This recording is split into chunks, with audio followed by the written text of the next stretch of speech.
Hello everyone, thanks for joining us for today's edition of Ace This Recipe. I'm Chef Jason Morse, Ace Hardware Grill Expert. We're hanging out here today in beautiful, colorful Colorado at Ace Hardware Highlands Ranch. So thanks for tuning in and thanks for joining along. We have something pretty cool today, right? I think we can all agree that pizza's pretty delicious, right? And we could maybe default to a pizza lifestyle, eating pizza every single day. Am I right? That's what I thought. So today, check it out. We turned our Weber Performer kettle into Kettle Pizza. This Kettle Pizza will turn that into the world's best coal and wood-fired pizza oven. Right? Today's pizza, like I said, we're making a pot roast pizza. And where can you find this recipe? Head down in that comment section down below, click on that. It'll bring up a link where you can click the link, print the recipe, and follow along as well. And hey, while you're down there in the comment section, tell us what you'd like to learn. What would you like to see? What can we teach you? We want to be helpful and make sure that all of our Ace This Recipe videos are in line with what you need to become really the legend in the backyard cooking circuit. So thanks for tuning along. Be sure from time to time when you see that little eye pop up, that's our information station. Click on that. That'll let you in on all the gadgets, gear, and grills that we're using today. So let's do a quick little food flyover, right? We're going to talk through some of these ingredients. We're going to start off with a little bit of oil, a little bit of garlic, and a little bit of our fishy herb rub. We're going to mix those together and make a little garlic herb oil for our pizza dough. When it comes to pizza dough, I'll tell you what, a lot of options. I shopped at 3 different stores today just to find some different options for you because you may not always have the time to make pizza dough from scratch, right? It's a process. It takes a little bit of time, right? So if you're in a bind or you're just looking to get some pizza on the grill, they've got some really nice dough that comes pre-done, ready to go. They've got some classic pizza dough that's already sheeted. You can use the pizza crust from Pillsbury if you want. But I'll tell you what, one of our local stores has a huge pizza following, and they're now making a double-aught pizza dough set and ready to go for us. And you can see this is doing a nice proof. We're going to use that today as well. The cheeses we're going to use a little shaved Parmesan to get some sweet and savory in there. We have a blend of mozzarella and cheddar that we're going to use as well. But check this out. I had some leftover mashed potatoes from dinner the other night. I had a little bit of leftover pot roast that I chopped up and squished up, and I added some cooked bacon as well. So we're really gonna do some cool layering on this pizza and get a fantastic flavor for you. And the beauty of it is we're gonna get a good finish of wood and charcoal on the Kettle Pizza. Here's my secret of secrets right here. A little bit of flour, 80% flour and 20% grits. And what that does is I mix that together. I use that to sprinkle onto my pizza peel. The grits are nice and big. They act like big ball bearings. So that pizza dough will slide around on here and easily slide into our pizza oven. So that's kind of one of my fun little chef's tricks for you. But we're gonna go ahead next, get this Kettle Pizza fired up. We're going to build a beautiful hot fire using some charcoal briquettes, using our chimney, and then supplementing it with some post oak as well to build that fire nice and hot. So thanks for tuning in. Let's go ahead and get this kettle fired up and start our pizza adventures. So I wanted to just give you a quick rundown of what happens here. And the cool thing about the pizza kettle is, look at this. This is our regular kettle lid. So we are using our regular kettle lid, and we built this little attachment here to fit right on top of our Weber kettle. It comes with a beautiful pizza stone as well. And I'll tell you, one of the cool tips I have for you, one of the great tips I have that Matt helped me with when I first started learning how to cook on this was flip your grill grate upside down, right? You can kind of see in here how the door is open in the front and the back, because when we light the fire and we get ready to pour our briquettes in there, we're going to do a little C in the back, right? We're going to have this beautiful hot area back here. We're going to supplement it with some post oak to really build that fire. But the nice thing is, by having this open, I can now slide my wood in and drop it right onto the fire, and it makes it a lot easier to sustain the fire. Because what we're trying to do is create that pizza oven setup so that that fire in the back comes up the pizza oven and kind of licks the top of the pizza. That's what they call it. We want that flame to come up, lick the top of the pizza. The heat in there, ambient heat's going to do a great job heating up the pizza stone, and that over-the-top heat is going to be fantastic to finish off all of our toppings and really get it nice and brown. But this is super cool. Like I said, I just took my basic Weber Performer kettle, and now I turned it into a pizza oven. So we're going to go ahead and get the fire lit and get ready to do some solid pizza work. we're gonna use our chimney. I really like the chimney because it does a great job of really concentrating all the heat and getting these briquettes lit super, super fast. We've got 2 of our fire starters underneath there. We're gonna use a little bit of our Kingsford Professional charcoal. I like how this burns, and really, it's a matter of preference. We've got a bunch of great charcoal. You pick your poison. You can use briquettes in here. You can use lump charcoal. It's really your personal preference. We're gonna use briquettes today. We're gonna supplement it with some post oak as well, just to make sure we get an absolute hot fire. We're looking for an ambient temperature, probably in that 700 to 900 degree range, and we want a slate temperature in that 600 degree range. So we're gonna need a pretty strong fire. What we're gonna do first is we're gonna go ahead and light our fire starters. Get those guys set and ready to go. Once we've got flame in both, we're gonna put the chimney right over the middle. And now what we're gonna do is we're gonna start letting that fire get nice and hot. We want it to start building up just beautiful hot embers. And I want my hot embers probably to come all the way up to here, where these things are just glowing red, and then we've got a nice little pile on the top. Then what we'll do is pour all that in the back and get it set and ready to go. See what we've got there? You can see how those coals are pretty much all the way to the top of the chimney, and that's what we want. We want those coals to be ripping hot, nice and red, but look at the top. The top still needs a little bit of time, right? That's okay, because when we pour that in there, those are gonna ignite. That'll get set and ready to go. So we'll go ahead now and get set up to get the charcoal poured in there, get some wood in there, get the cover on. We'll show you all of that, because we wanna make sure, really the key to this is getting this fire established. Okay, so we're gonna go ahead carefully with the chimney, and we're gonna pour everything right into the back. And what happens is we get this beautiful, we'll go ahead and set the chimney down here.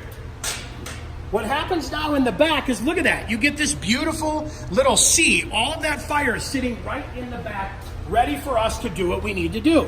We'll go ahead and get those out of the way. We'll go ahead and just poke this guy down a little bit, keeping those coals right where we want them. Now, we're gonna go ahead and add some chunks of post oak.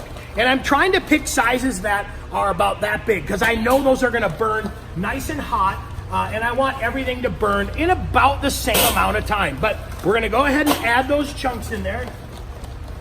Get these guys going here, right? And we'll add one more for good measure, like that. The cool thing is, now let's go ahead and get this lid on. See what we've done here is we've built a super hot fire all the way in the back of this. That is absolutely beautiful. Now, while that's heating up, we're gonna go ahead and add our pizza stone, and you can see how we've got the pizza stone set forward. We want it that way because we want this heat to come up in that oven, or in that lid, right? This heat's gonna come up like this, follow the lid, and come back around, and it's gonna do what they call lick. It's gonna lick across the top of the pizza. So, we're gonna go ahead and shut that. We're gonna put the thermometer in the front. We are gonna open the back a little bit because we want that temperature to build. We wanna get as much airflow going as possible. Then, once that fire is super, super hot, we're actually gonna shut that most of the way so it forces that flame over. One of the first things we need to do is make just a little bit of our garlic oil. So I'm just taking kind of a light olive oil, and I'm gonna add about a half a cup in here. I'm gonna add some of our squeeze tube garlic, just a little bit of that, about a tablespoon of that.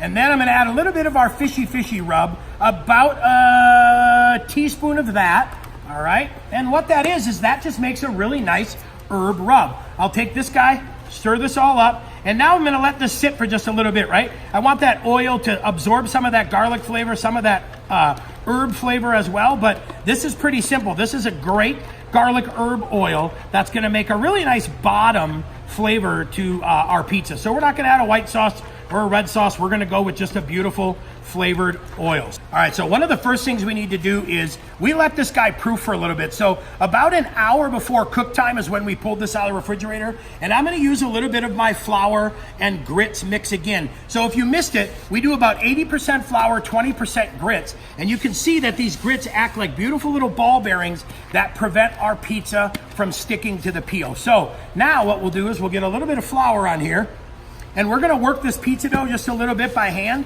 and do a little bit of hand stretching. Our goal is to get this dough stretched as thin or as thick as we want. So if you want a thin style pizza, obviously you're gonna stretch this pretty huge. If you want a thicker pizza, leave it as such, but the goal is get this guy to warm up so that dough softens, that gluten relaxes, and they made this with a double aught flour, so we already know that good ingredients went into this. And you can see I'm just stretching it a little bit. Now, if it breaks, let you in on my quick secret, pinch it back together, and life is pretty solid. So we'll get that set. We'll give it a little more stretch, and you may need to give it a little more relax time as well, but we look like we're doing pretty good here. So now what I'll do is, let's bring the pizza peel over. We're gonna put just a little bit on here. The more flour you carry from the peel into the pizza kettle, the more it's gonna burn. So we want that to be pretty small, pretty light. All right, a little bit of our oil. We'll spread that garlic herb oil out. And I'm just using an offset spatula. It works great to help get everything kind of working around and spread out evenly. Now, here we go. Leftover mashed potatoes, a couple little dollops of that. I told you, pot roast pizza is going to be all the rage. It used to be pineapple on your pizza that everybody liked, and then that became controversy, and now we're starting a new controversy with pot roast, right? Then, let's put a little bit of Parmesan down. We're just doing some shaved parm, nothing too crazy. I want a little bit of the parm at the bottom so it melts. Then, look at this, leftover pot roast and bacon. And then we'll top it off with a little bit of our cheese mix. So, we'll take our pot roast now. Little dabs of that. We left the gravy in here as well, so the gravy will melt out just a little bit and we'll get a nice, beautiful, solid pizza. So one of the keys on that pizza kettle is making sure you load just enough wood to kind of sustain 1 to 2 to 3 pizzas. So we have it now at about 750 degrees, and we added enough post oak in there on top of that charcoal briquette to really fuel our pizza cooks for about 3 pizzas. So we'll top this with a little bit of cheddar. I don't like to add a ton, right? I want this cheese to spread out and become a nice ingredient that plays well. I don't want it to be the only predominant flavor. With bacon, I do want that to be the predominant flavor. So that's what we've got. Pretty quick, pretty simple. Next up, we're gonna show you how we get it loaded into the pizza kettle. All right, you talk about hustle. You really need to hustle and get this pizza off the peel onto the pizza kettle in a hurry, right? The longer it sits, the more opportunity there is for that pizza to stick to your pizza peel. So we literally want to go from make the pizza to bake the pizza in minutes, right? We don't want to let this sit for long at all. So now what we're trying to do is let the bottom dough set, right? We want that to build up a nice little bit of crust in here. We want the dough to set, and then we're going to pull it out and rotate it and push it back in to make sure that everything browns nice and evenly. So if you look at that a little bit, see it's starting to set, but it's just not quite where we want it. So I'm probably going to give it another 30 seconds to let it set before we rotate. All right, it's time to rotate it. So we've got it set. And again, look at that, it still slides nice and easy. We're gonna go back just a little bit more on the peel this time. And we also want to smell to make sure too that we're not burning. We want that stone to be nice and hot to set that dough, but we don't want it to be so hot that it burns. So we went a little bit deeper back. You can smell that pot roast coming to life. We're gonna let that dough set a little bit more, and then we'll rotate it again. I'll probably rotate it 2 or 3 times just to keep that even, so it browns evenly, it cooks evenly, and it comes out fantastic. Total cooking time is about 4 to 5.5 minutes. All right, let's rotate this again. And I'm always careful to make sure I'm not burning it, but look at this. See how that's set up really nice and even there? That is exactly what we're looking for. So now we'll let that set, and we'll put that back in, and we'll let the back half of it set. And basically what I'm trying to do is have one part set, turn it, another part set, turn it, another part set, turn it, another part set, so that the whole entire pizza surface gets cooked. See that flame coming in there? That's what we call lick, right? It licks the back of the pizza oven, it comes across the top. It really helps set all of that pizza crust and your toppings. So we're just trying to get this all set and ready to go, but we maybe have another 2 minutes on this dough. That is absolutely a fantastic pizza.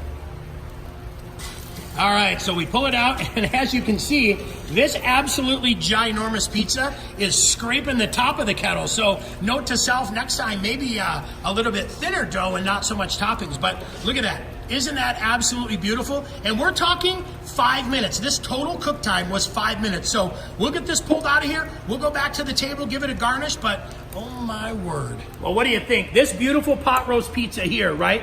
This is absolutely fantastic. Look at that pie right there. That is beautiful. It took us about 5 minutes to cook this on the Kettle pizza. And the cool part is we supplemented some post oak in there. So we have that beautiful like charcoal flavor and that wood flavor on top of this delicious pot roast as well. Remember, head down into that comment section. You can grab this recipe down there. Allison has a link for you all set up so that you can click, print, and follow along. And while you're down in the comment section, feel free to tell us, what would you like to learn? What can we show you? How can we help you become the master of the backyard cooking circuit? So I'm Chef Jason Morris. Thanks so much for joining us for this edition of Ace This Recipe. We'll see you next week.